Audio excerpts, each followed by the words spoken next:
গাজায় ইসরায়েলি বাহিনীর অব্যাহত অভিযানের মাধ্যমে খাদ্য পানীয় মৌলিক সহায়তা প্রবেশে নিষেধাজ্ঞা পরিস্থিতিকে আরও অসহনশীল করে তুলছে। গাজাবাসী, বিশেষত শিশু ও চিকিৎসক কর্মীরা চরম অপুষ্টি ও ক্লান্তির মধ্য দিয়ে কাটাচ্ছেন বলে জানিয়েছেন স্থানীয় সাংবাদিক ও মানবাধিকার কর্মী নিসান ওয়াদা। মঙ্গলবার 20 মে এক প্রতিবেদনে কাতার ভিত্তিক গণমাধ্যম আল জাজিরা এ তথ্য জানায়।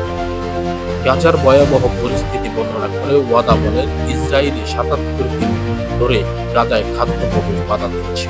আমি গত 2 সপ্তাহ থেকে মাত্র এক বেলা খেতে পেরেছি।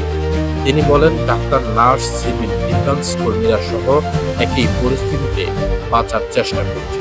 আমরা পুষ্টিতে ভুগছি, পরিবারগুলো বাস্তুচ্যুত, আর আমরা খালি হাতে ইসরায়েলকে মোকাবেলা করছি। ওয়াদা আবেদন করেন, আমরা শুধু বাঁচতে চাই, বিশ্ব আমাদের দিকে তাকাক, এই অবরোধ ও নিষ্ঠুরতা বন্ধ হোক। গাজায় যুদ্ধবিরতি ও মানবিক সহায়তা জরুরি ভিত্তিতে পৌঁছানোই এখন আমাদের আশা।